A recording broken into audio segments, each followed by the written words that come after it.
আমাদের auto traffic সিগন্যালগুলো যেগুলো আছে যেগুলো যাতে টোটাল শহরে কার্যকর করা যায়, স্টেপ বাই স্টেপ কয়টা হয়েছে কয়টা হবে পূর্ণাঙ্গ কীভাবে পাওয়া যায় সেগুলোই প্রাইম মিনিস্টার এর আগেও আমাদেরকে টার্গেট দিয়েছিলেন।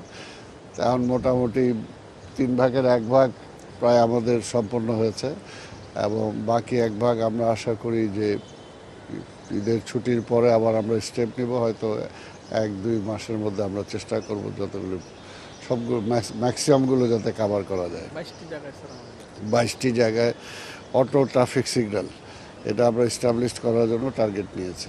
একটার পর একটা হবে, ধরেন এখন যদি এই অটো সিগন্যালটা চলে আসে এবং যানজটের জন্য যেটা আমরা আপনাদের সহযোগিতা চেয়েছি, জনগণের সহযোগিতা চেয়েছি যে আমাদের রিক্সাকে একটা সিস্টেমে আমাদেরকে আনতে হবে, আমাদের পরিবহন যে গাড়িগুলো আছে সেটা একটা সিস্টেমে আনতে হবে।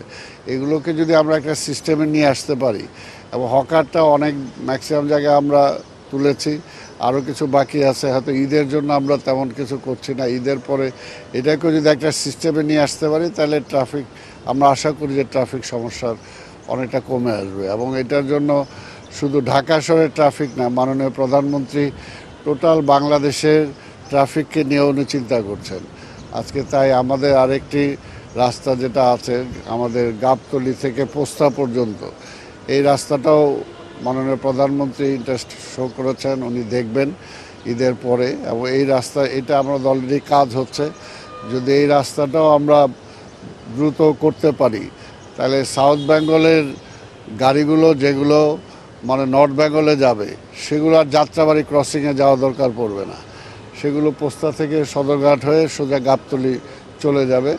এবং ওর দিক থেকে নর্থ বেঙ্গল থেকেও যারা সাউথ বেঙ্গলে যাইতে চায় তারাও ঢাকা শহরের ভিতরে আসতে হবে না, এমনকি যাত্রাবাড়ির ফ্লাইওভারও ব্যবহার করতে হবে না।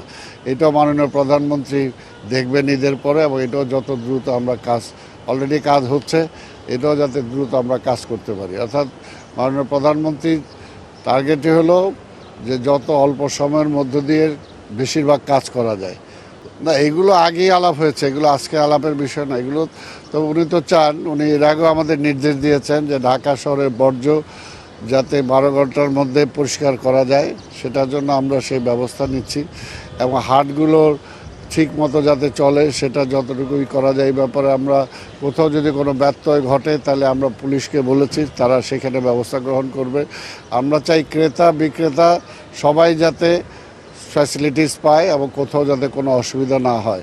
এবং ঈদের পরের দিন যে কোরবানি, ঈদের দিন যে কোরবানিটা হবে সেই কোরবানির বর্জ্যটা যাতে আমরা ক্লিয়ার করতে পারি সেটার জন্য আমরা চেষ্টা করছি। তবে আপনাদের সহযোগিতা আমরা চাই, আপনাদের মাধ্যমে জনগণকে জানাতে চাই যে কোনো অবস্থাতেই যাতে কেউ মানে কোরবানির বর্জ্য যাতে ড্রেনের মধ্যে না দেয়, এটার জন্য আমরা বস্তা দিয়েছি, প্রায় কয় লাখ বস্তা আমরা দিয়েছি। এই বস্তাগুলো যাতে তারা কার্যকর লাগায় এবং সেই বস্তার মধ্যে যাতে আবর্জনা ফেলে এবং যত্রতত্র যাতে কোরবানিও না দেয়, যত্রতত্র যাতে আবর্জনাও তারা না ফেলে, এটার জন্য আপনাদের মাধ্যমে জনগণকে আমরা আহ্বান জানাতে চাই।